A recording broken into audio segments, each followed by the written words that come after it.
Cristo The Bard, Chapter 1, Yellow School Bus. Hey, I'm Cristo Grown Up. I'm going to tell you the story, and people know me as Mr. Magic. Let's start our story.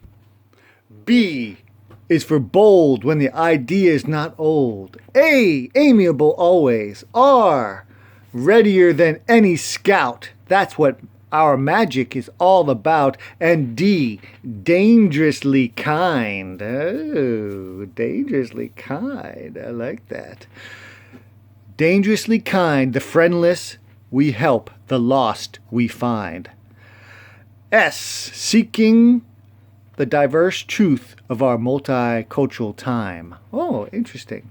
That's by Cristo. Later on, he has to do a poem. But anyway, Chapter 1, the yellow cheese bus was late. It was the first time the 12-year-old Cristo ever stood at a bus stop. He didn't mind the lateness. In fact, today was the first time Cristo had been anywhere outside his own neighborhood. He silently marveled at how the kids just stayed to themselves, taking turns looking down the road, scanning over the tops of fast-moving cars, squinting to see the off yellow of the cheese-colored bus. It was a color only norms would make up, annoyingly bright, yet so dull at the same time. The norms even called them cheese buses. Stinky. Cristo laughed to himself. He was not even at his new school, and he was already using the Bard's special language, norm, short for normal people, those who did not possess the ability to work magic. No, muggle. Don't say that. That's not that. I had to borrow. Hey, all right. Many norm customs were strange to Cristo. Not that he understood Bard customs either. He's new. This was the first day of Bard school. In fact, just a week earlier, he didn't even know what a Bard was. What is that? I don't know. The other waiting kids at the Norm bus stop took turns looking at their digital watches. Cristo figured digital watches were the closest Norms ever got to using magic. But Bards could use magic every day. At least that's what Cristo hoped. I want to use magic every day. As it came back to the tall girl's turn to look at her almost magical digital watch in disgust, the bus bounced into view. It rounded the bend in a hurry. Ka-dunk, ka-dunk, ka-dunk. Ooh. Ha ha. The arm-like door opened before the bus came to a complete stop. I remember that. That was cool. And you got to jump on while it's still moving. Cristo saw many bobbing heads jerk forward, then back, as the box-shaped vehicle came to a rumbling rest with no seatbelts. Back in the day, no seatbelts. A smoky backfire announced the arrival, like a helicopter flare on a battlefield. The bus driver had a grim look on his face, unshaven face. His hair told of staying up late. I'm staying up late.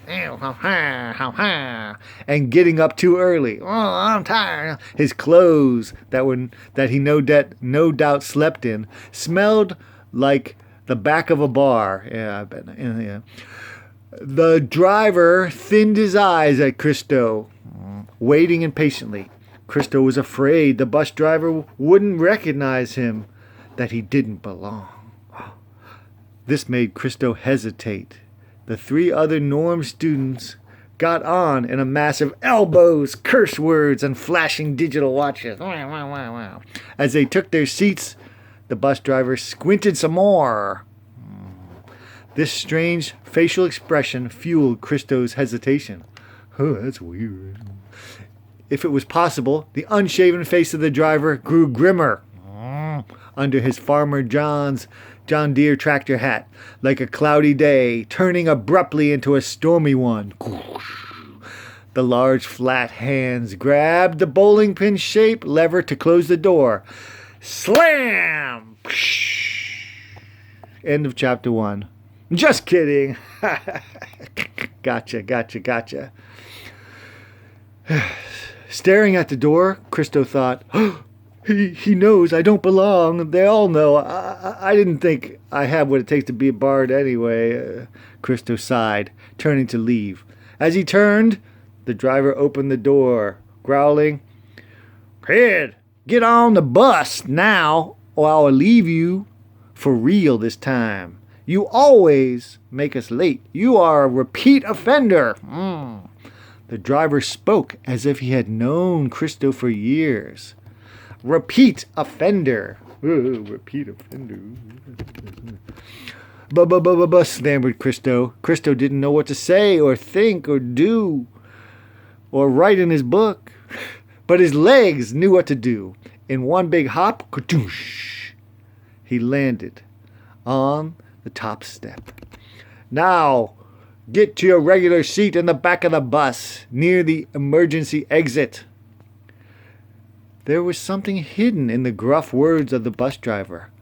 Whatever it was, it would have to wait, as Cristo was busy keeping his balance when the bus jerked forward like a leaping leopard chasing its prey. The way the wooden door rocked and creaked, Cristo felt like he was on an old ship.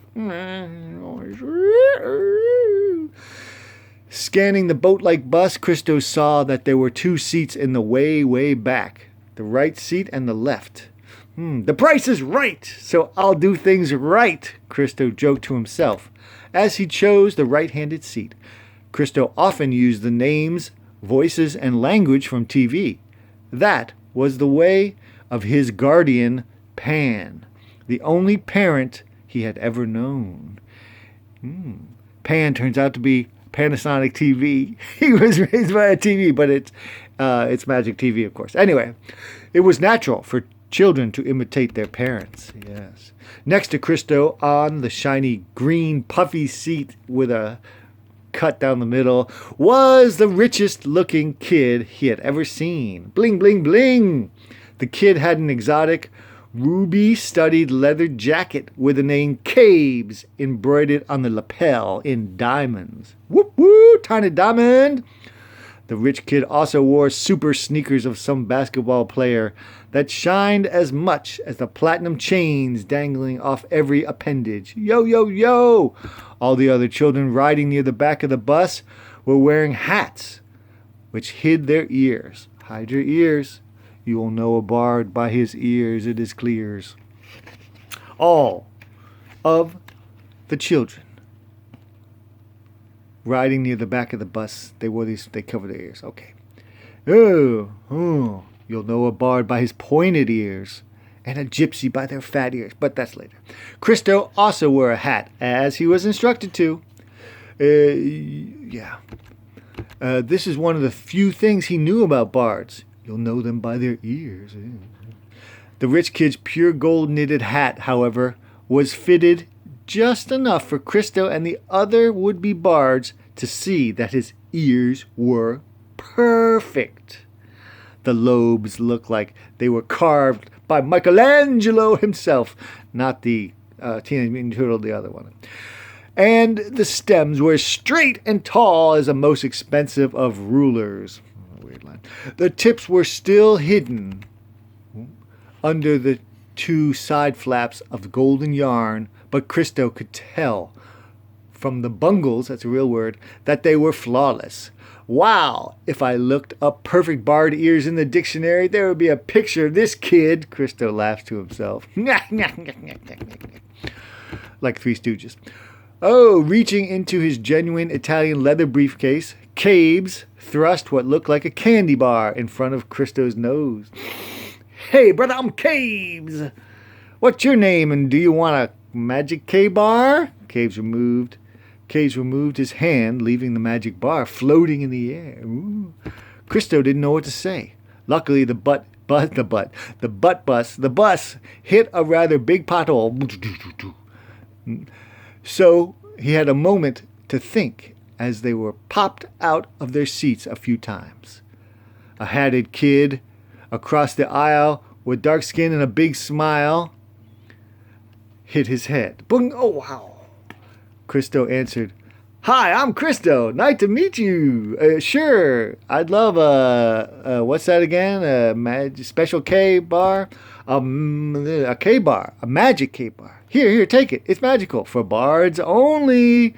Cristo exclaimed and examined Cristo's one visible ear that showed through the hat. It was pointed. Satisfied, Caves sent the chocolate bar floating over. Hey, thanks a bunch, smiled Cristo as he unwrapped the sweet-smelling magical treat.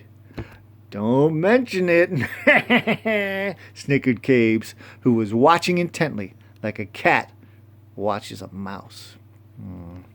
The kid who had hit his head was being consoled by two girls, one petite with Asian features, and the other tall, with shoulder-length blonde hair sticking out from her big-brimmed blue summer hat. It was an old lady hat. Oh, is he all right? Cristo inquired from across the aisle. Oh, he's fine as always. He's tough, began the blonde girl, but Caves interrupted. Don't talk to them. They're poor bards. He lowered his voice to a whisper. Real poor. Feeling awkward, Cristo took a bite of the K-bar. Wow! It was the best thing he had ever tasted. Wow, it tickled his throat, hopped down to his stomach like a rabbit playing on a slide. Woo, woo, woo! He thought he could feel the chocolate scream with joy as he ate it. Yeah, eat me, yeah, come on. Every bite was better than the last. Cristo had eaten half of the bar already. Wow. Yummy, yummy in my tummy. Oh, where are my manners? Would any of you like a piece of this K-bar? Oh, he offered it to Ty, who was rubbing his head. Ty refused, turning his attention to some voodoo beads he was turning into bugs. Or were they bugs he was turning into beads? It was hard to tell. Then Cristo offered some K-bar to the smallest girl, who was levitating a pair of scissors, making Chinese paper cuts out of a soft red paper. She let her scissors shake up and down as to answer no. Lastly, Cristo motioned the K-bar to the blonde girl, who was reading intently. The pages were magically turning themselves, of course, but she declined. No, they said together in practiced unison. Just say no. Just say no. Caves interrupted. I told you not to talk to them. I guess he has a southern accent now.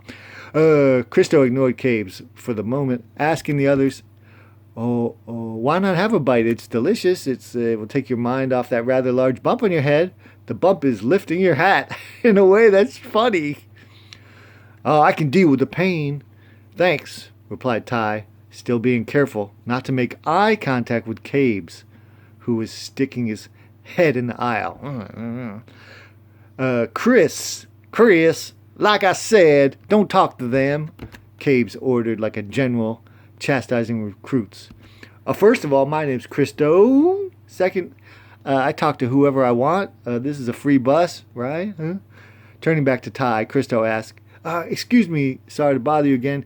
Can you tell me why you don't want a K-bar? Something deep in Cristo was dreading the answer. Debbie, Chun. Oh, no, Ty. Debbie, Chun, and I can't afford them. K-bars are expensive. Every bard knows that. Once you eat one, you get hooked. Bad mojo, Ty whispered, trying not to let Caves hear that one. Bad mojo, man. Expensive? But he just gave it to me for free. Ha! Free? Nothing's free, you branch. Caves had a way of calling the lower people branches, as if he himself was a tree, a money tree. Caves continued, louder this time. You owe me 10 gold pieces. Now, poor boy, pay up. Caves held out his hands. The fingers wriggled like greedy snakes, all slithering for the same victim. Huh? I don't have any gold coins. Even if I did, I wouldn't give them to you. You offered it to me for free. I don't know. Cristo stood up to show his resolve. Just then the bus made a sharp turn, and the wooden floor tilted sideways like a ship in the storm. Cristo was getting dizzy. Caves' yelling was making him even dizzier. "Branch! Stupid poor Branch! You should pay now, or you'll be sorry!" Caves bellowed, scaring some young Norms in the seat in front of him. "Cristo the Branch! I will get revenge! Above and beyond the call of duty on you! If you don't fork over those 10 golds, do it, or y'all be sorry." "I already am sorry. Sorry I sat next to a greedy fiend that tricks people and misuses the word branch. You would do poorly at the game Jeopardy. I tell you, Alex Trebek, he would send you to your room. I tell you, you wouldn't even make it to the last Final Jeopardy. You'd be negative. I wish I had 10 gold coins, just so I could show them to you and not give them to you," smiled Cristo as he crossed the aisle, leaving Caves alone on the right side of the bus, the very bumpy bus. Crossing the aisle was like walking the plank from one ship to another. Cristo almost fell twice, but finally made it. Cristo really didn't want to fall down on his bum and make him look stupid. "Yeah. May I sit here, please?" Cristo asked the Chinese girl who was sitting on the aisle seat. "Ah, anything for one honorable enough to stand against pure evil." Chun bowed slightly while making room for the somewhat chubby newcomer. Cristo, he's big, you know.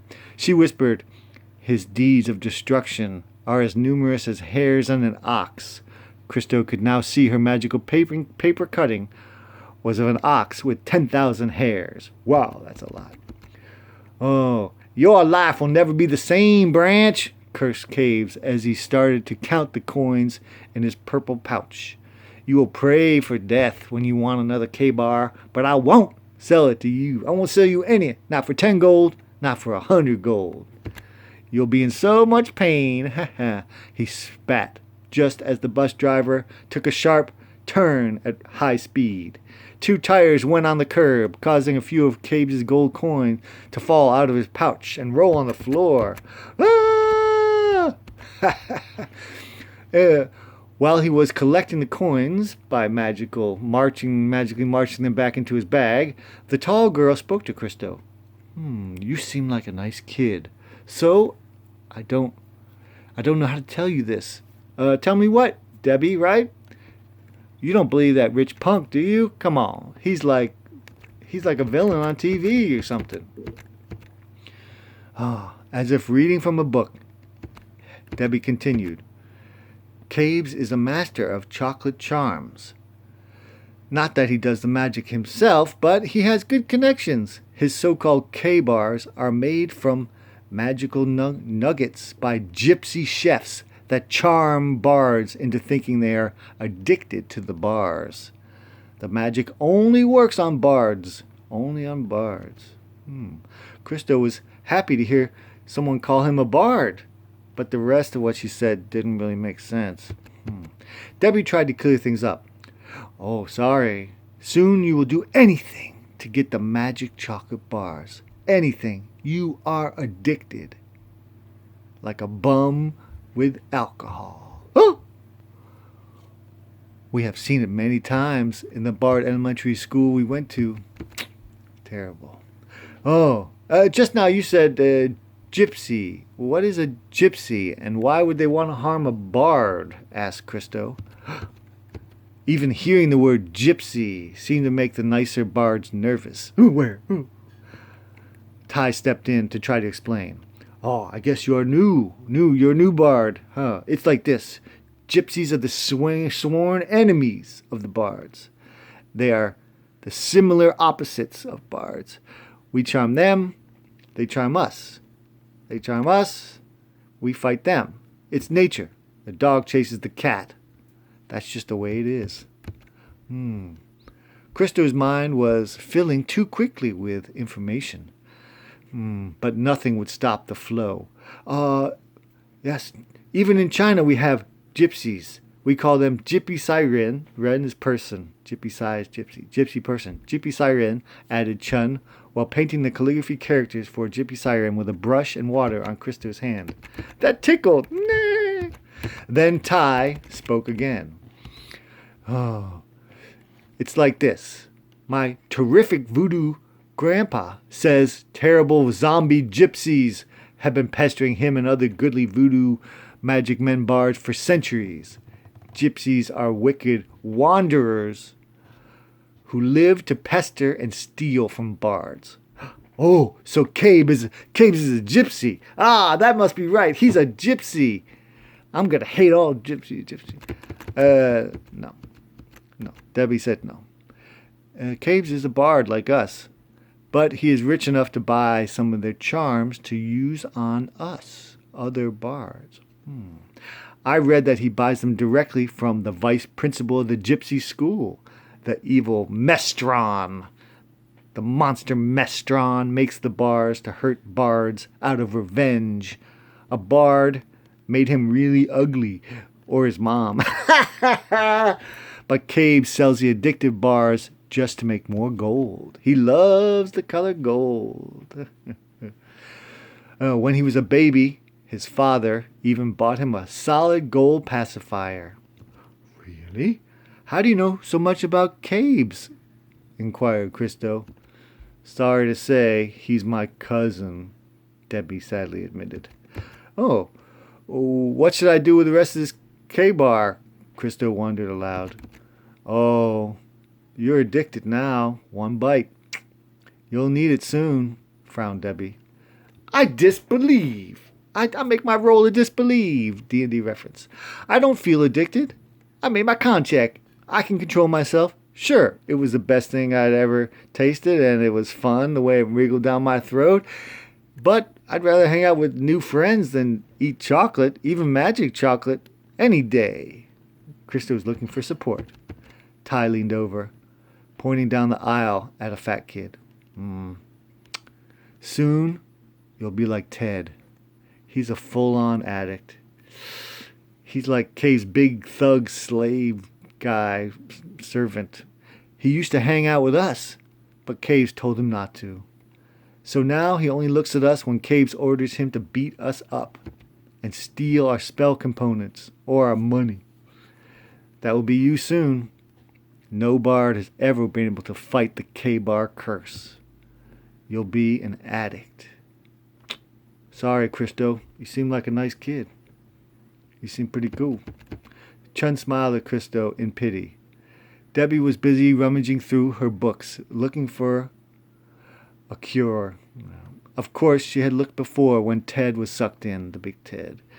Maybe a Morpheus, the teacher of the healing arts, can help you. He is an ancient bard vampire. Oh! Chun spoke up. I've heard of a Morpheus, the bard vampire. His arm is always bandaged and broken.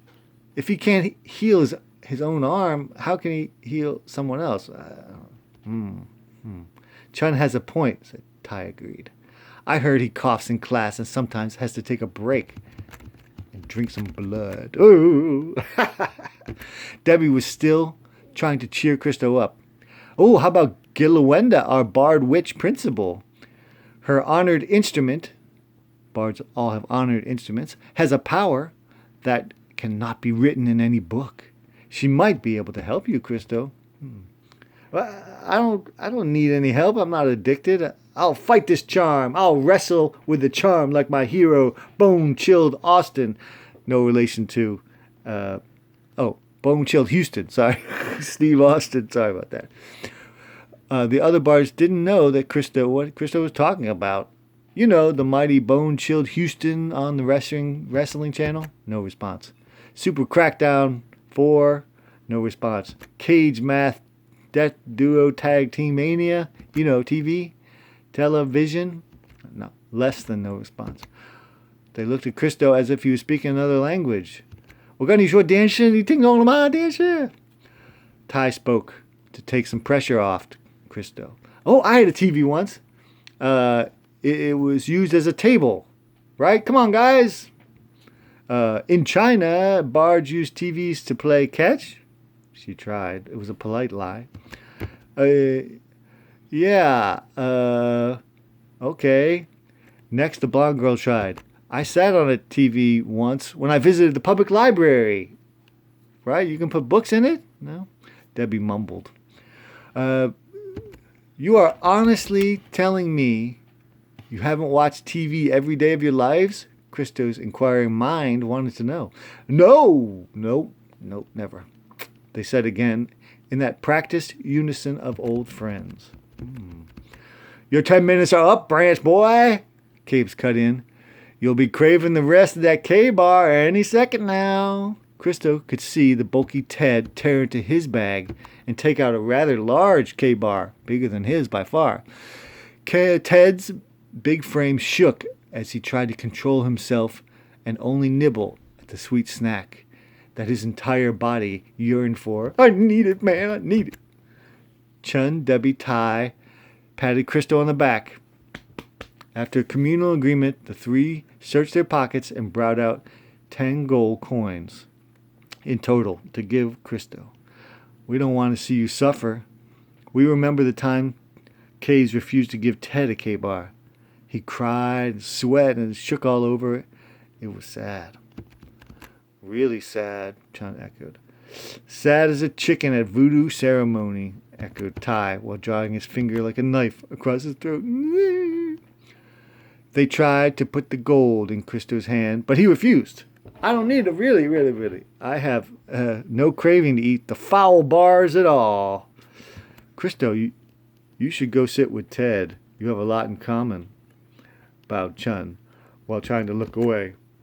Excuse me. If you want, I can turn you into a zombie. Being a zombie is better than being a chocolate addict, offered Ty. Ted is very lonely. He used to sit with us. You better go with him. Next time I see one of those TV things, I'll think of you. Bye-bye, Cristo. Debbie then exhaled before diving into a book about how to turn dogs into cats. Oh, no. Feeling sad and unwanted, Cristo got up and went to sit next to Big Ted. Caves roared with laughter as Cristo passed. Yeah, you poverty-stricken chubby boys are the easiest to trick. Ha ha ha ha, Branch, I got me one.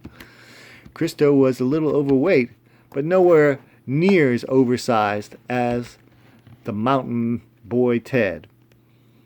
Hi, I'm Ted, and I'm a K-bar addict, Ted admitted. Hi, I'm Cristo. I guess we'll be spending lots of time together. Do you know what a TV is? Cristo hoped, as he was feeling he had nothing in common with any of these so-called bards. Sure I do, smiled Ted, who was looking much more alive after every bite of the K-bar. Cabes made me carry 10 of them to a pawn shop that his uncle owns. Oh, they're for cooking Norm food, right? TV dinners? I like TV dinners. Cristo's hopes vanished in a cloud of chocolate debris. Ted went on without stopping his chewing. I once stood on a TV to reach my secret hiding place. I keep my chocolates up high so the rats don't eat them. It's good to keep your K-bars in a few different hiding places.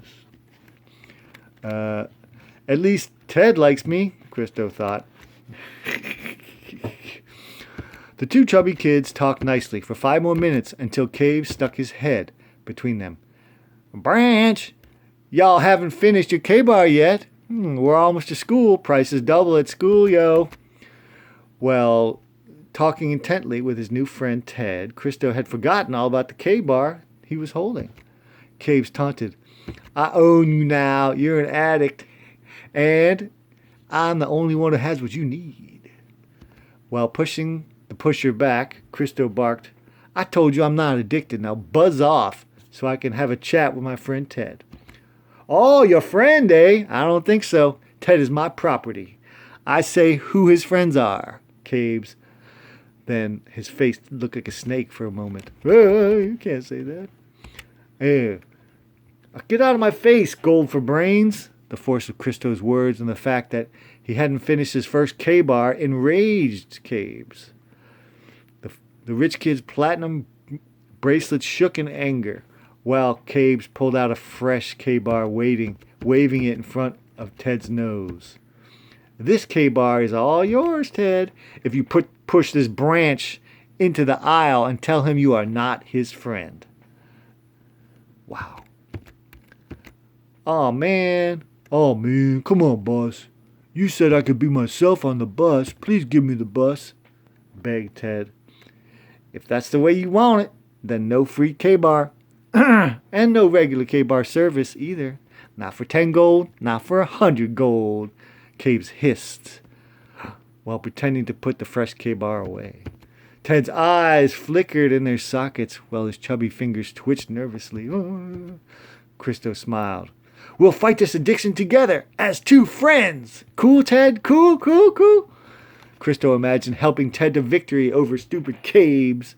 Cristo envisioned Ted pushing Cabes down on the dirty floor, then throwing his extra K-bars in the trash. The vision made Cristo strong enough to yell, In your face, Cabes, we can do it. Cristo danced in his seat, feeling that the boat bus was now a party yacht and no longer a pirate ship of doom. Cristo's celebration dance was short-lived, however, as Ted's thick right hand pushed Cristo into the dirty aisle. Cristo landed hard on his rump. Oh! In one painful flash, a wave of laughter spread over him like flies on old mayonnaise. Cristo turned red with embarrassment as the one thing he feared came to pass. Everyone was laughing at him. The waves of chuckles ended only after Ted said, You are not my friend. The wave ended. But the laughter did not, as Cabes laughed alone for a few minutes. Defeated and miserable, Cristo squeezed into a crowded norm seat in front of Ty and the girls. The bus then felt like a prison boat. Prison boat. Heading for the Isle of No Return. Cristo hid his face for the next 5 minutes. The end of the ride. As the bus stopped at an irregularly long light, the lengthy dangling tailpipe backfired, filling the back rows of the bus with smoke. The thick smoke tasted like old shoes as it covered everyone's eyes. No one could see anything. Out of nowhere, a chubby hand cautiously tapped Cristo on his shoulder. Cristo turned around just in time to barely catch the blurry outline of Chun putting gum on the alarm button of the back door, silencing it. One by one, all the hatted Bard kids jumped out of the emergency exit. Through the smelly smoke, Ted and his chubby hand motioned for Cristo to be quiet and followed quickly. Cristo was angry at Ted, but he still wanted to trust him. I hope this isn't a trick, Cristo wondered aloud as he followed Ted through the smoke to the back. Cristo did stop twice to look at the norms, making sure they didn't see. Hurry up, whispered Ted. The bus backfired a second time before starting to move. The jolt made Cristo roll, falling out of the emergency exit. He would have hit the ground face first if Ted had not been there to catch him like a real friend. The two big boys shared a moment of silence as they wiped off the collective dirt. Thanks, Ted. I owe you one. Oh, if you're serious about being my friend, then help me quit the K-bar. Cristo was lost for words. Sure. He didn't seem affected, but was this teachable or just genetic? Ted was frantic. I see you are not addicted. The first time was the worst for me. I only worked 5 minutes before I needed a whole nother bar. Most kids only go 4 minutes. You have the power. Help me, he pleaded with his eyes. Cristo was shaken from the ride, from the fall, from the fact that he found and lost so many friends in such a short time. I need a friend, Cristo. Cristo wanted to tell Ted he didn't know anything about Bard World, but he couldn't speak. I need a friend. Cristo yearned to admit he didn't quite belong here, but Ted's words pulled at another feeling inside. I need a friend. I promise to find a cure to K-Bar charm, Cristo said, as they shook hands to seal their secret new friendship. Great, but I may have to beat you up sometimes. I hope you understand. And with that, Ted ran off to join his wealthy master, who was already supplying the magic chocolate to some other eager K-Bar addicts. They arrive at school. See you guys next time for Chapter 2. Chapter 2, Chapter 2, Chapter 2, 2, 2. All right, hope you like it. Have fun.